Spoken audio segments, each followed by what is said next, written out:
Hey, how are you guys doing? How are you guys doing? Thank you all so much for tuning into another awesome podcast episode here at Brian's Place. Today we are talking about winning the fight before you win the fight. Winning the fight before you win the fight. In First Corinthians chapter 15, verse 58, it says, Now thanks be unto God who has given us a victory through our Lord Jesus Christ. Again, it says, Now thanks be unto God who gives us a victory through our Lord Jesus Christ. So think about this. If God has already given us a victory, why are so many people still walking around looking undefeated? I just want to know what's up. If God has already given us a victory, why are so many people speaking as if they already defeated? It's like holding the title weight belt and still acting all defeated, like, oh, I got the belt, but I don't know. It's like, no, I got the title weight belt. Come on, let's be about this. Let's rise to the occasion. Just something to think about, for real. I want to make one prediction. I'm not calling around. I predict that when I meet Joe Frazier, this will be like a good amateur fighting a real professional. This will be like a kid out of the Olympics meeting the fastest heavyweight champion that ever lived. This will be no contest. This fight will be much easier. He will be easier to hit. He will not be as much trouble or as awkward as Oscar Bonavino. Joe Frazier, this will go down. I predict that the fans will be angry. They'll be mad at the critics. They'll be mad at the experts for misleading them so much. This man will be completely outboxed. You got time. You got time. This will be no contest. That's all I want to say. Ah, do y'all hear? Do y'all hear that for real? Muhammad Ali. Wow, one of the greatest. So think about this. So he won many of his fights even before he stepped in the ring. He won many of his fights even before he stepped in the ring. You know how? He won his fights with his words. Our words are powerful. All right, so October 1st, 1975, Muhammad Ali versus Joe Frazier. This fight was known as the Thrilla in Manila, as it was held in Manila, Philippines. The Thrilla in Manila. So Joe Frazier won the first fight. Muhammad Ali won the second fight. Well, they say Joe Frazier won the first fight based on a decision. Muhammad Ali came back and won the second fight. Won the second fight. So then the Thrilla in Manila, this was the third bout between the two. And and Ali went on to win the fight, because towards the end of this fight, Joe Frazier's eye was so could barely see because his eye was so swollen from Ali's blow. Ali was just rocking it, and so like Ali stepped into the ring, manifesting his words.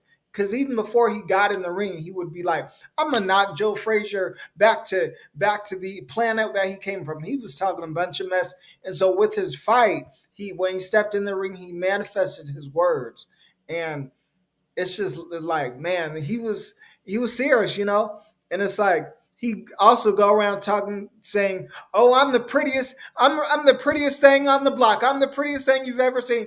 And I recall the story that George Foreman once talked about, that him and his girlfriend were walking down the street, and across the way they heard Muhammad Ali walking by, and Muhammad Ali was just talking his mess. "Oh, I'm the prettiest. Every girl's gonna come to me. I'm the prettiest." And George Foreman talked about how his girlfriend left him and went over and stood by Muhammad Ali, and George Foreman was like, "Man, I can't believe this fool." Not only in the ring, but now he's taking my ladies. But get this. Again, it starts with confidence.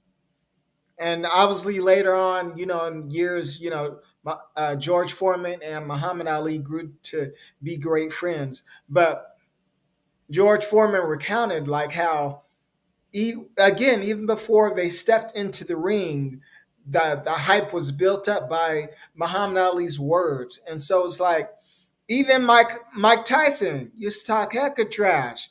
He would he would be talking about like, oh, I'm gonna eat up my opponents. He would literally eat up his opponents even before they stepped in the ring. So by the time they stepped in the ring, the opponent had heard all this that Mike Tyson was talking about. It was like it started to get to them. So winning the fight before you even win the fight. And also, there's another example. So, King David in the Bible not only won in his mind and in his words, but he believed in the power of God and he believed that God had his back. He didn't just, hope, oh, I'm going to fight this giant. You know, God's got my back. He wasn't just saying God's got my back for the sake of just saying, God's got my back just because it sounded nice. It's like, no, David was fully convinced that God had his back and he walked in that conviction and he walked in victory through that conviction. And with these men, King David and, Mike Tyson and Muhammad Ali, these are just, they won in their mind. They won in their mind.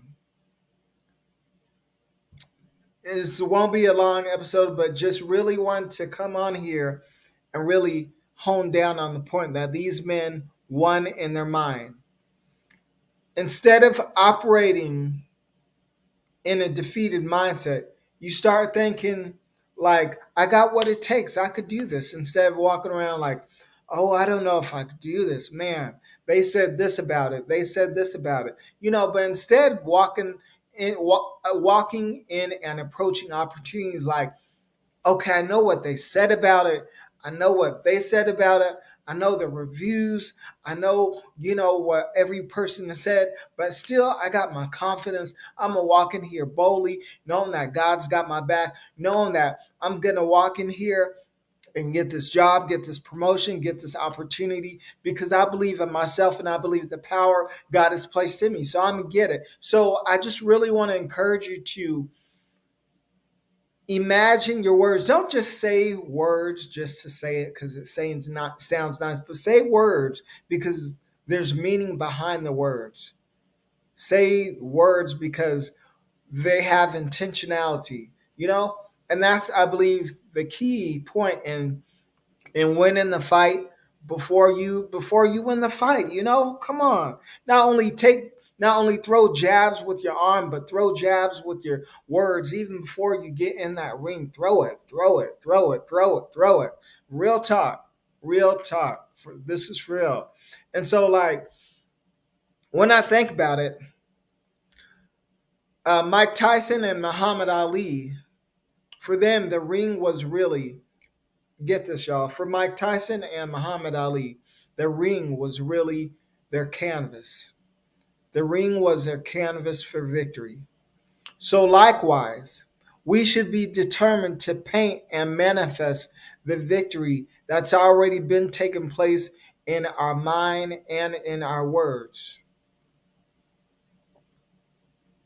So, again, I just want to come on here real quick with this word of encouragement. So, we should begin winning the fight in our mind and in our words, even before the actual fight.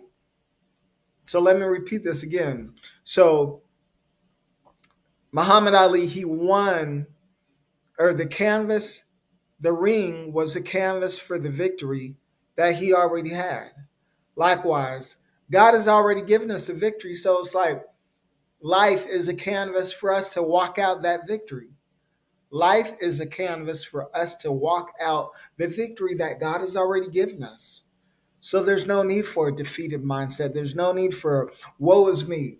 Okay, this may have happened, This may have happened. It may have taken me by blow, but it's like, no, I'm coming back stronger, you know?